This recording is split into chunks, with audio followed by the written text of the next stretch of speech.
ദൈവത്തെ ദർശിച്ചവരാണ് വിശുദ്ധർ.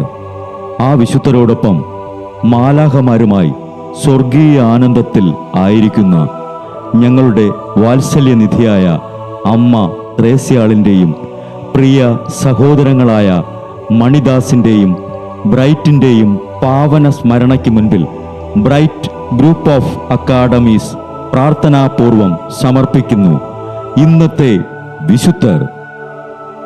അവതരണം അനിൽ കുഴിഞ്ഞകാല. ആശയം മുത്തയ്യൻ and Celine Priya.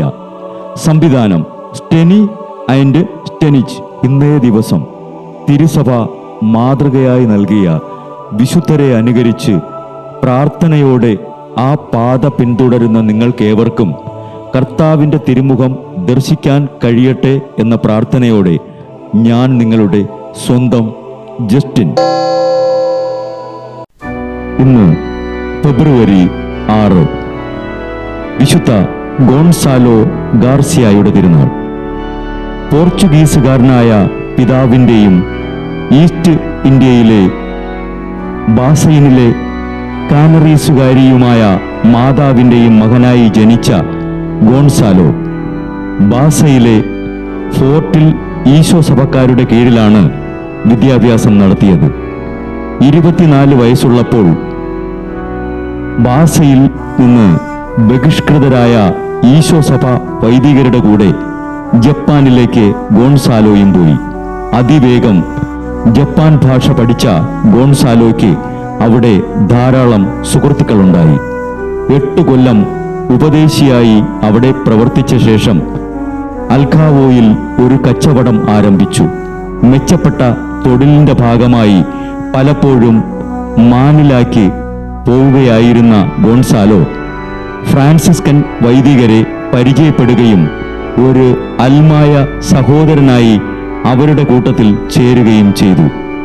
1592 May 26 Franciscan വൈദികരോട് ചേർന്ന് 4 കൊല്ലത്തിലധികം ദൈവ മഹത്വത്തിനായി കഠിനമായി ജപ്പാനിൽ പ്രവർത്തിച്ചു.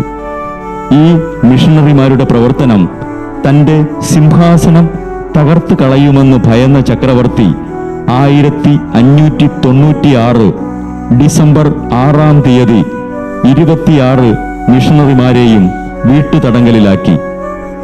ഒരു ദിവസം സന്ധ്യാനാമം ചൊല്ലിക്കൊണ്ടിരിക്കുമ്പോൾ അവരെ അറസ്റ്റ് ചെയ്യുകയും അവരുടെ ഇടത് ചെവി ഛേദിച്ചു കളയുകയും ചെയ്തു.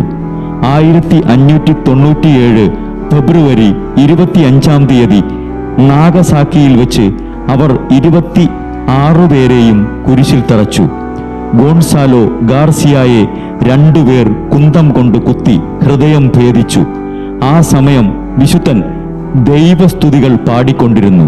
അവസാനം അവനും സഹയാത്രികരോടൊപ്പം ജീവത്യാഗം ചെയ്തു. അന്നേ ദിവസം റോമൻ മിർസാലിൽ 26 പേരുടെയും തിരുനാൾ ആഘോഷിക്കുന്നു. 1862 ജപ്പാനിലെത്തിയ മിഷണറിമാർ ഇവരെ വിശുദ്ധരെന്ന് നാമകരണം ചെയ്തു. ദൈവത്തെ പ്രതി പീഡകൾ സഹിച്ചു മരിച്ച വിശുദ്ധ ഗോൺസാലോ ഗാർസിയ ഞങ്ങൾക്കു വേണ്ടിയും ലോകം മുഴുവനു വേണ്ടിയും പ്രാർത്ഥിക്കണമേ.